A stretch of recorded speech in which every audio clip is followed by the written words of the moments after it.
श्रीमद्बोधेन्द्रयोगीन्द्रदेशिकेन्द्रमुपास्महे प्रह्लादनारदपराशरपुण्डरीकव्यासाम्बरीषशुकशौनकभीष्मदाल्भ्याम् रुक्माङ्गदार्जुनवसिष्ठविभीषणादीन् पुण्यानिमान् परमभागवतान् स्मरामि। हरे रामेति कृष्णेति नामसङ्कीर्तनं सदा लोकक्षेमाय कुर्वन्तं प्रेमिकं सद्गुरुं भजे। नन्दसूनुं राधिकां च भावयन्तं सदा हृदि वन्देहं गुरुदेवं तं कृष्णप्रेमरसं कलये सुन्दराकारं सदैकप्रियदर्शनम् अज्ञाननाशकं देवं सद्गुरुं मुरलीधरं मूकं करोति वाचालं पङ्गुं लङ्घयते गिरिं यत्कृपा स्मरणं वन्दे तमहं वन्दे परमानन्दमाधवं। नामसङ्कीर्तनं यस्य सर्वपापप्रणाशनं प्रणामो दुःखशमनः तं नमामि हरिं। सर्वत्र गोविन्दनामसङ्कीर्तनं गोविन्दा गोविन्दा। சத்குருநாதருடைய ஒரு உயர்ந்த கிருபையினால பக்தி பாட்டம் அப்படிங்கிற இந்த கிரந்தத்தை ஸ்மரணை பண்ணிட்டு இருக்கோம். அதில் ரெண்டாவது பகுதி, அதில் பக்தி சோபான பங்கிகா அப்படின்னு சொல்கிறார். அந்த பக்தி சோபான பங்கிகால பக்தியினுடைய படிக்கட்டுகளை அதில் விளக்கிறார். பக்தியினுடைய படிக்கட்டுகளை சொல்லும் பொழுது அகைதுகி கிருபா விஷ்ணோஹோ மகதாம் தரிசனம் ததா சேவாச்ச ஸ்ரத்தையா தேஷாம் பக்தி சோபான பங்க்தயா. 3 விஷயங்கள் இதில் சொல்கிறார். அகைதுகி கிருபா விஷ்ணோஹோ, விஷ்ணுவனுடைய காரணமில்லாத கிருபை. மகதாம் தரிசனம் ததா மகதாம் தரிசனம். சேவாச்ச ஸ்ரத்தையா தேஷாம். இந்த 3ம் மிகவும் முக்கியம். பகவான் நமக்கு இந்த மனுஷ ஜென்மாவை கொடுத்ததே பகவானுடைய ஒரு காரணம் இல்லாத கிருபை தான். பகவான் நம்மளை எப்படி வேணால் ஒரு புழு பூச்சியாவோ மிருகமாவோ கூட பகவான் படைச்சிருக்கலாம். இருந்தாலும் பகவான் நமக்கு ஒரு கிருபை பண்ணினான். நம்ம அவனை அடையணும் அப்படிங்கிற எண்ணம். பொதுவாகவே பகவானுடைய கருணை நமக்கு தெரியறதில்லை. பகவானுடைய கருணையை அப்பாவினுடைய அன்பு என்று சாஸ்திரங்கள்லாம் சொல்கிறது. அப்பா பிள்ளையினிடத்தில் செலுத்தக்கூடிய அன்பு வெளியில் தெரியாத அன்பு. அம்மாவனுடைய அன்பானது பிரபலமானது, எல்லாருக்கும் தெரியும், அது பிரசித்தமானது. அம்மாவனுடைய அன்புக்கு தான் உயர்ந்த இடம் கொடுக்கறது. ஆனால் அந்த அம்மாவனுடைய வயத்தில் வரத்துக்கு காரணமாக இருந்ததே இந்த அப்பா தான், விதைச்சதே இந்த அப்பந்தான். அதுபோல் அப்பா தம் பிள்ளைக்காக பார்த்து பார்த்து செய்கிறார். அதனால் ஸ்வயம் சரேத் பாலஹிதம் பிதா என்று பாகவதமும் அதை சொல்கிறது. அப்பனை எப்படி பார்த்து பார்த்து குழந்தைக்கு செய்கிறானோ, குழந்தை படிப்பானே, குழந்தை வெளிநாடு போகணுமே என்று அப்பா அதுக்காக சேர்த்து வைக்கிறார், அவனை படிக்க வைக்கிறார், பல கஷ்டங்கள் படுறார். ஆனால் ஒரு நாள் கூட அப்பா நான் இதெல்லாம் உனக்காக தான்டா பண்ணினேன் அப்படின்னு அப்பா சொல்கிறதில்லை. அதுபோல் பகவான் நேரம் நான் உனக்காக தான் இதெல்லாம் பண்ணினேன் அப்படின்னு சொல்கிறதில்லை. புல்லு பூண்டா நம்ம இருந்த காலத்திலேருந்து நமக்கு அந்தரியாமியாக பகவான் உட்கார்ந்துண்டு புல்லாகி பூடாய் புழுவாகி மரமாகி பல்விருகமாகி பறவையாய் பாம்பாகி கல்லாய் மனிதராய் பேயாய் கணங்களாயின்னு மனுஷ ஜென்மா வர வரைக்கும், அதுக்கு மேலே கூட தேவர்களாக ஜென்மம் வர வரைக்கும் அந்தரியாமியாக பகவானே இருக்கான். நமக்கு பகவானே நல்ல புத்தியை கொடுத்து, பகவானே குருநாத்தாளா சாஸ்திரங்களை கொடுத்து, சத்சங்கத்தை கொடுத்து, நாமத்தை கொடுத்து நம்மளை நல்வழிப்படுத்தணும் அப்படின்னு நம்ம அவனிடத்துலேருந்து டேக்கா கொடுத்து ஓடினாலும் அப்பவும் நம்மளிடத்துல பகவான் ஒரு வெறுப்படையாமல் எல்லாரிடத்துலையும் பிரியமாக இருந்து, பிரியம்னா பகவானுடைய பிரியம்தான் உண்மையான பிரியம். ஏன்னா அந்தரியாமியினுடைய பிரியம். குஷ்டரோகியானாலும், பயங்கரமான வியாதிகள் வந்துட்டாலும், திருடனோ கொலைகாரனாக இருந்தால் கூட அந்த அந்தரியாமி உள்ளே உட்காந்துட்டு கிருபை பண்ணுறான். எப்பயாவது ஒரு நாள் தெரிஞ்சுக்க மாட்டானா, இவன் நல்ல வழிக்கு மாற மாட்டானா, தன்னை தெரிஞ்சுக்க மாட்டானா என்று பகவான் அனுகிரகம் பண்ணுறான் இல்லையா. அது ஏன் பண்ணுறான் அப்படின்னா காரணம் இல்லை. அந்த காரணமில்லாத ஒரு கிருபை சைத்தன்யம். அகைதுகி கிருபா விஷ்ணோஹோ. அதனால் என்ன ஏற்படுறது அப்படின்னா, ஒருத்தனுக்கு மகத்துக்களுடைய தரிசனம் ஏற்படுறது. தரிசனாதேவ சாதவகா என்று மகான்களுடைய தரிசனம். அதனால தான் ஆச்சாரியாலும் இதை சொல்கிறார், மனுஷத்துவம் என்று சொல்கிறார். அதுக்கு அடுத்தபடியாக முமுட்சுத்துவம் மகாபுருஷ சம்சரையா என்று சொல்கிறார். 3 விஷயங்களை விவேக சூடாமணியில் சொல்லும் பொழுது ஆச்சாரியால் அதை எடுத்து காட்டுறார் பகவத் பாதாச்சாரியார். அகைத்துகி கிருபா விஷ்ணோஹோ மகதாம் தரிசனம் ததா சேவாஜ ஸ்ரத்தையா தேஷாம். அந்த தரிசனம் பண்ணின மகான்களுக்கு ஸ்ரத்தையா கைங்கரியம் பண்ணணும் அப்படிங்கிறது பக்தி சோபான பங்கிகா என்று, பக்தி சோபான பங்கையா என்று சொல்கிறார். அதுக்கு அடுத்தபடியாக சாதுனாம் கருணாச்சைவ, சாதுனாம் கருணாச்சையேவ, சாதுக்களுடைய எந்த பகவானுடைய கிருபையினால எந்த சாதுவை இவன் தரிசனம் பண்ணினாலும் அவனுடைய ஒரு கிருபையினாலேயே தத்தோ ஹிருதய சுத்ததாம், அவனுடைய ஹிருதயம் நிர்மலமாக காமக்ரோதாதிகளை அவன் கொஞ்சம் கொஞ்சமாக விடுறான். சத்சங்கத்துக்கு சில பேர் வரா, இப்போ அடியனே உபன்யாசம் பண்ணுறேன், விடாமல் பண்ணுற பாக்கியம் குருநாத்தால் கொடுத்துருக்கா. உங்களில் பல பேர் விடாமல் கேட்குறேன். 4 மணினா எனக்கு முன்னாடியே 10 நிமிஷம் முன்னாடியே வந்து கம்ப்யூட்டர் முன்னாடி உட்காந்துக்கிறேன். அப்போது உங்களிடத்துல ஒருத்தர் கேட்குறா, நீ நித்தியம் கதை கேட்குறியே, இதனால் உனக்கு என்ன கெயின் அப்படின்னு கேட்குறான். அப்போ நம்மளாம் உனக்கு என்ன கதை சொல்கிறியே, உனக்கு என்ன கெயின், யாராவது பணம் தராளா, காசு தராளா அப்படின்னு உலகம் அப்படி தான் கேட்கும். ஆனால் யார் ஒருத்தன் வந்து தன்னுடைய ஆத்மா சந்தோஷப்படுறது, கேட்குறது எனக்கு பிரியமாக இருக்குது அப்படின்னு நினச்சி கேட்குறானோ அவன் விஷயத்தில் அவன் பிரீத்தி அடைந்ததே பிரயோஜனம். ததா ஆத்மா பிரசீததி என்று ஆத்மா சந்தோஷம் அடைகிறது. 2வது விஷயம் என்ன அப்படின்னா, நான் எதை கெயின் பண்ணினேன் அப்படிங்கிறது முக்கியம் இல்லை. இந்த ஜென்மாவே நமக்கு எதுக்கு கொடுக்கப்பட்டிருக்குன்னா, நிறையா விஷயங்களை தொலைக்கிறதுக்கு கொடுக்கப்பட்டிருக்கு. என்ன காரணம் அப்படின்னா, நம்மளுடைய ஆத்மாவாகிய சூரியனை மேகமாகி இருட்டு மறைச்சிருக்கு. அப்படி அதை கொஞ்சம் விலக்கி பகவத் கிருப்பையை நாடி அந்த பகவத் கிருப்பையாகிய காற்று வந்து அந்த மேகத்தை விலக்கித்தன்னா ஞான பிரகாசம் வந்துருப்போம். அதனால் ஒரு தாத்தா ஒரு பேரன் இருந்தார்.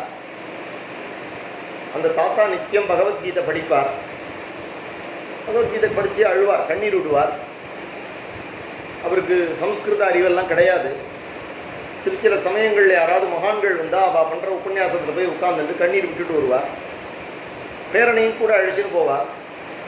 இந்த பேரன் கேட்டான், தாத்தா இதெல்லாம் நீ அட்டன் பண்ணுறியே, உனக்கு என்ன பிரயோஜனம், நீ என்ன கெயின் பண்ணின அப்படின்னு கேட்டான். உடனே தாத்தா சொன்னார், அப்பா நம்ம ஆத்துல ஏதாவது பழைய வாளி இருக்கா எடுத்துன்னு வா அப்படின்னார். ஏதோ பழைய வாளியை பொறுக்கின்னு தான், அதில் நிறையா சல்லடக்கண்ணு மாதிரி ஓட்டை இருந்தது. இந்த வாளியை காட்டினா, இந்த வாளி எப்படி இருக்குன்னா, மகா அழுக்காக இருக்குது அப்படின்னு சொன்னான். ஓட்டையாக வேற இருக்குது அப்படின்னா, சரிப்பா நீ ஒன்று பண்ணு, இந்த கிணத்துல இருக்கக்கூடிய ஜலத்தை இந்த வாளியில் எடுத்து அந்த பக்கத்தில் இருக்கக்கூடிய பள்ளத்தில் ஊற்று அப்படின்னு சொன்னார். தாத்தா என்ன தாத்தா இந்த மாதிரி ஒரு வேலை கொடுக்குறீங்க, இது ஒரு பிரயோஜனமே இல்லாத வேலை, இந்த பாணி செய் அப்படின்னார். அவன் அன்னிலேருந்து அந்த குடத்தை எடுத்துட்டு போய் தண்ணி எடுத்து ஊற்றுறான். 1 நாள் ஊற்றினா, 2 நாள் ஊற்றினா, 3 நாள் ஊற்றினா, 3வது நாள் அவனுக்கே ஒரு வேதனை. தாத்தா என்ன இந்த மாதிரி ஓட்ட பாத்திரத்தை ரொம்ப சொல்லிட்டு இருக்காரு, இது ஒரு வேலையாது அப்படின்னு ஒருத்தன் ஒரு பூதத்துக்கு வேலை கொடுத்தான். ஓட்ட பாத்திரத்தை ரொம்ப சொல்லி, அந்த பூதம்ங்கிறது அவன் மனசு, அந்த மனசை அப்படியே சும்மா விட்டா அவனை அடித்து காலி பண்ணிவிடும். அதனால் அதுக்கு ஏதாவது வேலை கொடுத்துட்டே இருக்கணும் அப்படிங்கிறதுனால அந்த பூதத்தை என்ன பண்ணினான்னா, நீ வேலை கொடுக்கறத நிறுத்தினேன்னா நான் உன்னை அடிச்சிருவேன். என் மனசு தான், என் மனசை சும்மா போட்டேன்னா அது எங்கேயாவது மேய போயிடும். அதனால் அதுக்கு ஏதாவது ஒன்று கொடுக்கணும். அப்போது அதுபோல் இந்த அம்பி இந்த தண்ணி எடுத்து கொட்டினா 1 வாரம் ஆச்சு. தாத்தா சொன்னார், இங்கே வாப்பா இந்த வாளியை கொண்டு வா அப்படின்னா. இப்போ அந்த வாளியை பாரு, என்ன கற்றுண்ட அப்படின்னோன்னு இந்த பையன் சொன்னான், இது ஒரு பிரயோஜனம் இல்லாத வேலை. நான் எடுக்கிற தண்ணி அப்போவே கீழே கொட்டிடுறது, கீழே இருக்கக்கூடிய ஓட்டையினால். அதுக்கப்புறம் என்னால் தண்ணி அதில் பாய்ச்சவே முடியல, நான் தடுமாறின்னு இருக்கேன் அப்படின்னு சொன்னோன்னு தாத்தா சொன்னார், இதே போல் தான் நான் பகவத்கீதை கேட்டுன்னு இருக்கேன். நான் 2 மணி நேரம் பகவத்கீதை கேட்குறேன், 2 மணி நேரம் பாகவதம் கேட்குறேன், உபன்யாசம் பண்ணுறேன். எனக்கு ஏதாவது ரீட்டைன் ஆச்சானா? ஒன்றுமே ரீட்டைன் ஆகலை. 1 மணி நேரம் உபன்யாசம் பண்ணி இன்றைக்கி நீங்கள் என்ன உபன்யாசம் பண்ணேள் அப்படின்னு யாராவது என்னை கேட்டான்னா பாகவதம் உபன்யாசம் பண்ணேன் அப்படின்னு சொல்கிறேன்னு தவிர என்ன சொன்னேன்னு எனக்கு தெரியல. கேட்குறவாளை தயவு செஞ்சு அந்த கேள்வி கேட்கக்கூடாது. அப்புறம் அவள் வந்து உபன்யாசத்துக்கே வரமாட்டா. ஐயோ இந்த மாமா கேள்வியெலாம் கேட்குறார் அப்படின்னு நம்மளை பார்த்து பயப்படுவான். அதனால் நம்மளுடைய சிஸ்டத்தில் கேள்வியே கிடையாது, எல்லோரும் ஆல் பாஸ். அதனால் என்ன ஆல் பாஸுங்கிறது காரணம் என்னென்னா இந்த கதை தான் காரணம். உடனே அந்த தாத்தா சொன்னார், சரிப்பா இந்த எனக்கு நான் கேட்குற பகவத்கீதை கேட்குறேன், எனக்கு புரியல, ஆனால் நான் ஏதோ கண்ணீர் விடுறேன், நான் ரீட்டைன் பண்ணிக்கல, ஆனால் எனக்குள்ள ஒரு மாற்றம் வருதுங்கிறத நீ புரிஞ்சுக்கணும்னா நான் உனக்கு எப்படி புரிய வைப்பேன் அப்படின்னு சொல்லிட்டு அந்த வாளியை உபயோகப்படுத்தினியே, அந்த வாளியில் ஏதாவது மாற்றம் இருக்கா அப்படின்னு கேட்டேன். ஒரு வாரமாக உபயோகப்படுத்தியிருக்கான், தண்ணியை மொண்டு ஊற்றியிருக்கான் இல்லையா, அது வழியாக தண்ணி போயிருக்கு. அந்த வாளி முன்னாடி மகா அழுக்காக இருந்த வாளி இப்போ சுத்தமாக பளிச்சுனாயிடுச்சு. உடனே தாத்தா அதை பார்த்து சொன்னார், அதுபோல தான் எத்தனையோ ஜென்மங்களாக இந்த வாளியாகிய இந்த உடம்பு காமம், குரோதம், மதம், ஆச்சரியம், லோபித்தனம், அசூயை முதலிய கெட்ட குணங்கள் இதில் அழுக்காக படிஞ்சிருக்கு.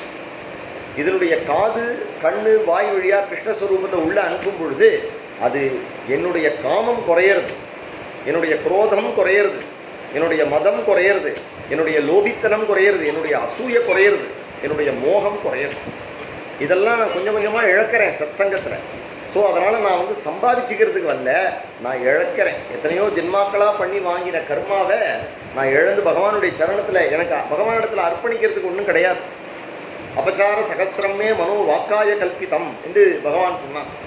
அதுபோல் நான் வந்து அபச்சாரங்களை, என்னிடத்தில் இருக்கக்கூடிய அபச்சாரங்களையே பகவானுக்கு சமர்ப்பிக்கிறேன், பகவானுக்கு சந்தோஷமாக வாங்கிக்கிறான். அதனால் என்ன கெயினானே அப்படின்னு கேட்காத, என்னத்தை இழந்தோம் அப்படின்னு சொல்லு. எப்பொழுதுமே நம்ம கிரகமே இருக்குது, நம்ம கிரகத்தை, நம்மளுடைய கிரகம் இருக்குது, நம்மளுடைய கிரகத்தில் பல்வேறு சாமான்கள் பல நாளாக க்ளீன் பண்ணப்படாமல் இருக்குது. நல்லதும் இருக்குது, கெட்டதும் இருக்குது. அந்த கிரகத்தை க்ளீன் பண்ணினாலே கிரகத்துக்கு ஒரு லட்சுமி கட்டாட்சம் வருது இல்லையோ, அதுபோல் எத்தனையோ ஜென்மங்களாக நம்மளுடைய மனசில் இருந்த அழுக்குகளை சத்சங்கத்தில் 2 சொட்டு ஜலம் விடுறதுனால 10,000 ஜென்மா கடந்துடும். ஒரு சொட்டு ஜலம் நம்மளை நினச்சி யார் மேலேயாவது கோபத்திலேயோ இல்லை பச்சாதாபத்திலேயோ அழுதோம் அப்படின்னா பல ஜென்மாக்களுடைய கர்மா வந்து சேர்ந்து விடுறது. கிருஷ்ணனை நினச்சி ஒரு சொட்டு ஜலம், கண்ணா இவ்வளவு கிருபை பண்ணியிருக்கியே அப்படின்னு ஹரியையோ குருவையோ நினச்சி அவன் பண்ணின கிருபையை நினச்சி நீ அழுதேன்னா உடனே உன்னுடைய பல்வேறு ஜென்மாக்களில் பண்ணின அந்த கர்மா காணா போயிடும், அது அப்படியே புஸ்வானமாயிடும். அதனால் என்ன இழந்தோம் அப்படிங்கிறது முக்கியமே தவிர என்ன கெயின் பண்ணினோம் அப்படிங்கிறது முக்கியம். அதனால் சாதுனாம் கருணா செய்வேன் தத்தோ ஹிருதய சுத்ததா. அதனால் ஹிருதயம் சுத்தியா, சாதுக்களுடைய தரிசனத்தினால ஹிருதயம் சுத்தி அப்படிங்கும் பொழுது இது ஹிருதயத்தில் இருக்கக்கூடிய அழுக்குகள் போகிறது அப்படிங்கிறது நமக்கு இங்கே ஒரு பெரிய ஒரு விஷயமா இருக்குது. பகவத் தரிசனே காங்ஷா, அதுக்கப்புறமா முமுட்சுத்துவம், பகவானை அடையணும் அப்படிங்கிற, பகவான் ஒருத்தன் இருக்கான், பகவத் தரிசனம் பண்ணணும், பகவானுடைய அனுபவம் போகணும். பகவானை தரிசனம் பண்ணணும் அப்படின்னா பகவானை நினச்சி அழணும், அந்த அனுபவம் ஹிருதயத்தில் வரணும். பகவத் தரிசனே காங்ஷா பக்தி சோபான பங்கையா என்று சொன்னான். ரொம்ப அழகான கதைகள், 2 கதைகள் நம்ம சத்சங்கத்தில், பாகவதத்தில் ஒரு கதை. வியாசரை பார்த்து நாரதர் சொல்றார், அகம் புராதீத பவே அபவம் முனே தாஸ்யாஸ்து கஷ்டன. நான் வந்து ஒரு தாசியினுடைய புத்திரனாக இருந்தேன், ஒரு வேலைக்காரியினுடைய பிள்ளையாக இருந்தேன். அப்போது எங்கேயோ ஒரு கிராமத்தில் ஏதோ ஒரு வேலைக்காரிக்கு அப்பா இல்லாத பையனாக நாரதர் ஜென்மால பிறந்தார். நாரதர் தன்னை பற்றியே சொல்லிக்கிறார், திக்தேச கால வியுத்பன்னஹா, திக்கு தேச கால வியுத்பன்னஹா. அவர் எப்படின்னா அந்த அந்த மேற்கால போய் அவனை கூப்பிட்டு வா அப்படின்னா அவர் எப்படி யோஜனை பண்ணுவாராம். கிழக்கு எது, மேற்கு எது, தெற்கு எதுன்னு அவர் தெரியாது. திக்கு தேசம் தேசம் அவர் அந்த அந்த பக்கத்தில் போய் அந்த தெருவில் கூட்டின்னு வா அப்படின்னாலும் இந்த இடத்துல சொல்லு அப்படின்னா கூட அவருக்கு அது தெரியாதே அப்படின்னு கையை பசங்க நிற்பாராம். அது மட்டும் இல்லை, திக்தேச கால விற்பன்னகா, அதோட ஒன்றும் இல்லை, நாளைக்கு வருவேன் அப்படின்னு கூட சொல்ல தெரியாதான், நாளைக்கு வந்தேன் அப்படின்னு பேசுவாராம் தமிழ். அப்போ ஒரு இலக்கியம், அதாவது ஒரு இலக்கணம் பேசும்பொழுது கூட நாளைக்கு வருவேன் அப்படின்னு சொல்ல தெரியாது, நாளைக்கு வந்தேன் அப்படின்னு சொல்லுவாராம். இல்லைன்னா நேற்றுக்கு வருவேன் அப்படின்னு சொல்லுவாராம். திக்தேச கால வியுத்பன்னா. அப்பேற்பட்ட குழந்தை, அப்படிப்பட்ட குழந்தை விளையாடணும், குழந்தைகளோட விளையாடணும் அப்படின்னு இருந்த குழந்தைய அந்த கிராமத்துக்கு சூஸ் பண்ணி பாகவதாள் வருவானே, அந்த அவ்வளவு உலகத்துல அவ்வளவு இடங்கள் இருக்கும் பொழுது அந்த நாரதர் பிறந்த தேசத்துக்கு அந்த பாகவதர்கள் சாதுர்மாசியத்துக்கு செலக்ட் பண்ணி வந்தார்கள். அதுலேயும் எந்த இடத்துல எந்த ஒரு மடத்துல நாரதருடைய அம்மா வேலைக்காரியா வேலை பார்த்தாலோ அந்த இடத்துல வந்தார்கள். அதுக்கு அப்புறம் நாரதருடைய அம்மாவுக்கு ஒரு வேலைக்கார பொம்மநாட்டிக்கு மகான்களை பத்தின ஒரு அறிவு இருக்கு அப்படிங்கிறதோ, உடனே அந்த அம்மா தன்னுடைய குழந்தைய அவளுக்கு கைங்கரியம் பண்றதுக்கு போடா. என்ன பண்ணுவான்? தாந்தே திருத கிரீடனகே அனுவர்த்தினி. இந்த குழந்தை என்ன பண்ணினார் அப்படின்னா, குழந்தை விளையாடுற பொருள் பம்பரம் கிட்டி புல்லு அதெல்லாம் இருந்தால் அம்மா எடுத்து ஒழிச்சு வச்சு அதெல்லாம் அவனுக்கு ஒன்றும் கிடையாது, அம்மாக்கள் தான் அனுப்பி வைப்பா.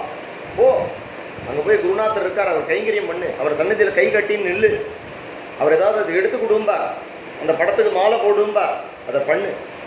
உன்னை இவ்வளோ உயரமாக பெற்றிருக்கேனே, இவ்வளோ உயரமாக வளர்த்துருக்கேனே, எதுக்காக வளர்த்துருக்கேன்? குருநாதர் மற்றவாள்லாம் ஸ்டூல் போட்டுண்டு அந்த போதேந்திராளுக்கு போடுற மாலையை நீ நின்றுண்டே போடு, அதுக்காக தான் உன்னை உயரமாக வளர்த்துருக்கேன் அப்படின்னு தன் பிள்ளைக்கு ஒவ்வொரு விஷயமும். ஒரு தாயார் எதுக்கு ஆசைப்படுவான்னா, உள்ள பெரிய டாக்டர் ஆகிட்டான் இன்ஜுரி ஆகிட்டான்னு ஆசைப்பட மாட்டான்.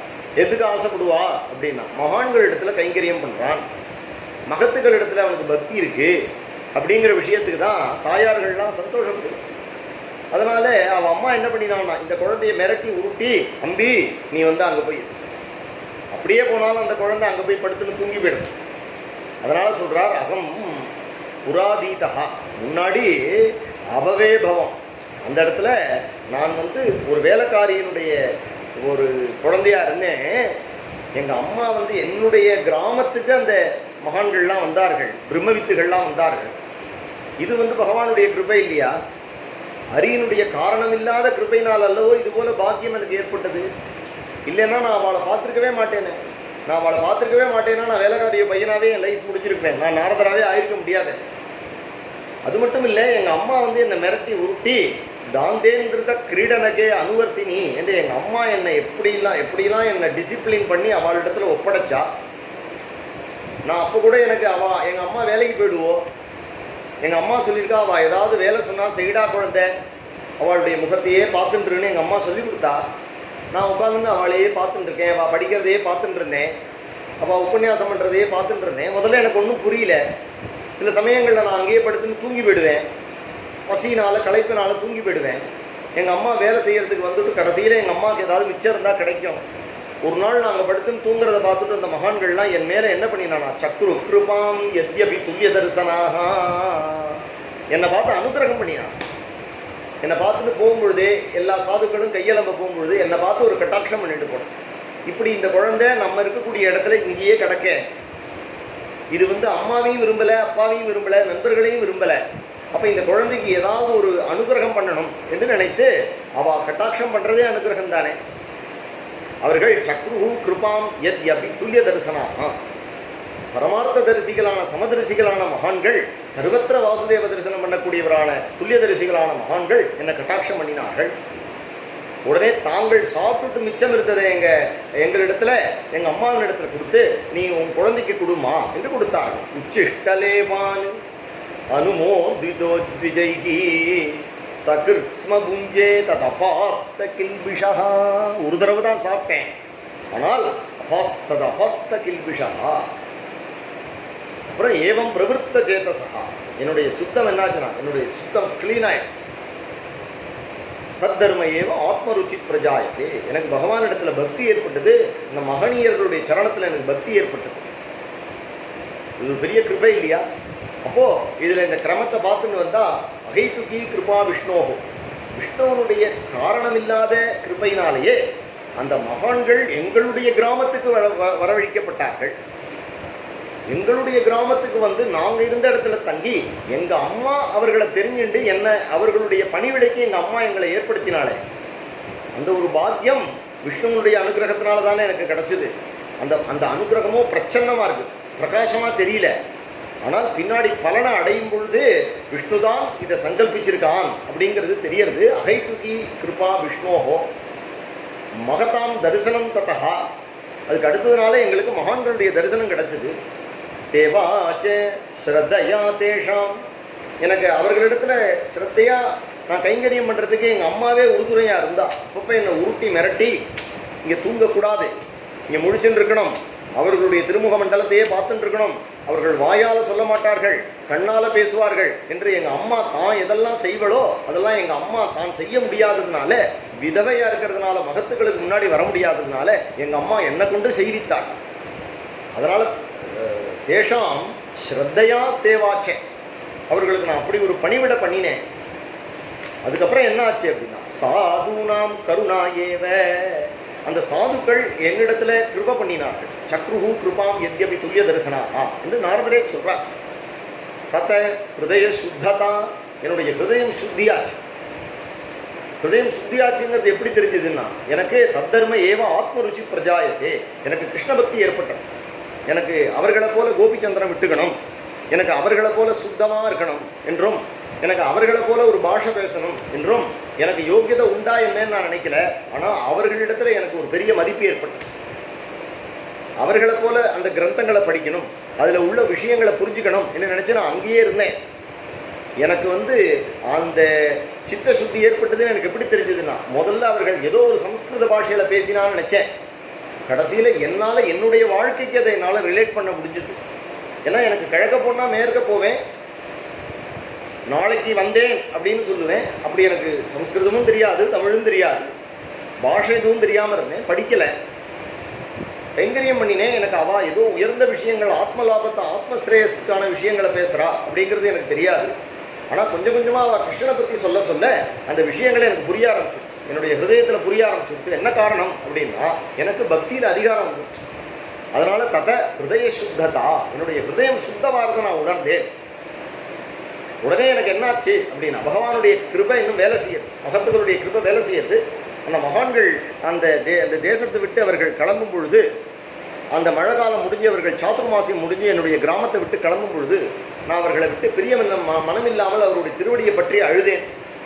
உடனே அவர்கள் என்னுடைய தலையை வருடி எனக்கு மந்திரோபதேசம் பண்ணி, இந்த மந்திரத்தை நீ சொல்லிட்டு இருப்பா, உன்னை பகவான் தேடிட்டு வருவான் என்று அனுகிரகம் பண்ணிட்டு போயிட்டார். உடனே எனக்கு தோணிடுத்து, அப்போ நான் பகவானை பார்க்கணும் என்று தோணிடுத்தேன். இருந்தாலும் எங்கள் அம்மாவுக்கு நான் ஒரே ஏகாத்மஜாமே ஜனனி, அதனால் எங்கள் அம்மாவுக்கு நான் ஒரே பிள்ளையாக இருக்கிறதுனால எங்கள் அம்மா என்னை ரொம்ப பந்தப்படுத்தி வச்சுருந்தாள். அதனால் நான் என்ன பண்ணினேன் அப்படின்னா, ஆற்றுல இருந்துட்டேன். ஆனால் இருந்தாலும் என்னுடைய ஹிருதயத்தில் பகவானை பார்க்கணுங்கிற தாபம் ஜாஸ்தியாக இருக்கும். அதனால் பகவத் தரிசனே காங்ஷா, நான் உடனே என்ன பண்ணினேன் அப்படின்னா, உடனே கிளம்ப எங்கள் அம்மா விடலை. ஆனால் தெய்வ சோதிதாகா என்று எங்கள் அம்மாவை ஒரு நாள் பாம்பு கடிச்சுடுச்சு. எங்கள் அம்மா செத்து போயிட்டாங்க. எங்கள் அம்மாவுக்கு நான் ஒன்று தான், ஒருத்தன் உறவு, எங்கள் அம்மா தான் எனக்கு உறவு. எங்கள் அம்மாவும் என்னை போகணுன்னு என்னை யாரும் தடசம் பண்ணுறதுக்கு யாரும் இல்லை, தடையிறதுக்கு யாரும் இல்லை. நான் உடனே ஆத்திரேருந்து கிளம்பினேன். நான் என்ன நினச்சிட்டு கிளம்பினேன்னா, அனுகிரகம் மன்யமானகா, நான் அனுகிரகம், விஷ்ணுவனுடைய அனுகிரகம் என்ன நினைக்கிறேன்.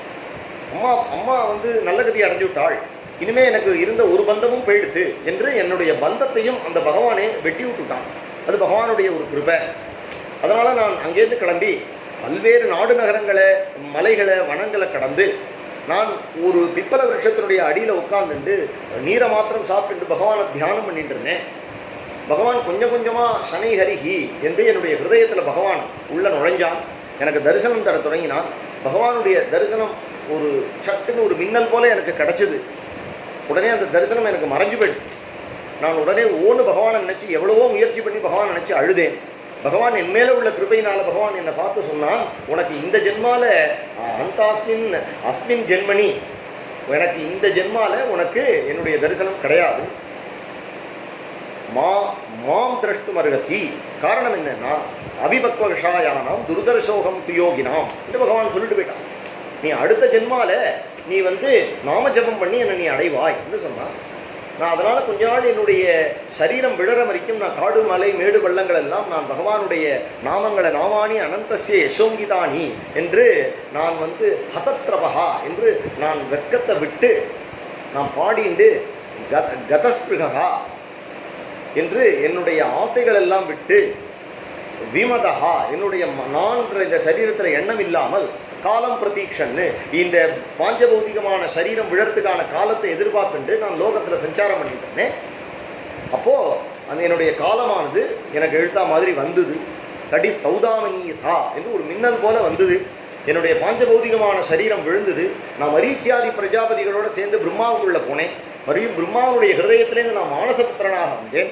வந்து இந்த மானசபுத்திரனாக வந்தோடனே பகவான் எனக்கு முன்னாடி வந்தான், எனக்கு பின்னாடி வந்தான், எனக்கு பக்கத்தில் வந்தான். போன ஜென்மாவில் நான் யோகாபியாசம் பண்ணினேன், பகவான் எனக்கு டேக்கா கொடுத்தான். இந்த ஜென்மாவில் நான் வந்து பகவானை பஜனை பண்ணினேன். கிருஷ்ணா ராமா கோவிந்தா, ராமா கிருஷ்ணா கோவிந்தா, கிருஷ்ணானந்த முகுந்த முராரே வாமன மாதவ கோவிந்தா என்று ராமனை கிருஷ்ணனை ஹரியை நான் பஜனை பண்ண பகவான் வந்து எனக்கு முன்னாடி கிருஷ்ணன், பின்னாடி கிருஷ்ணன், எனக்கு லெஃப்டில் கிருஷ்ணன், ரைட்டில் கிருஷ்ணன், முன்னாடி கிருஷ்ணன், பின்னாடி கிருஷ்ணன், அக்ரத பிருஷ்டத செய்வ என்று சர்வத்திர பகவான் இருக்கிறத நான் பார்த்தேன். பகவான் என் பின்னாடி ஓடி வரான்.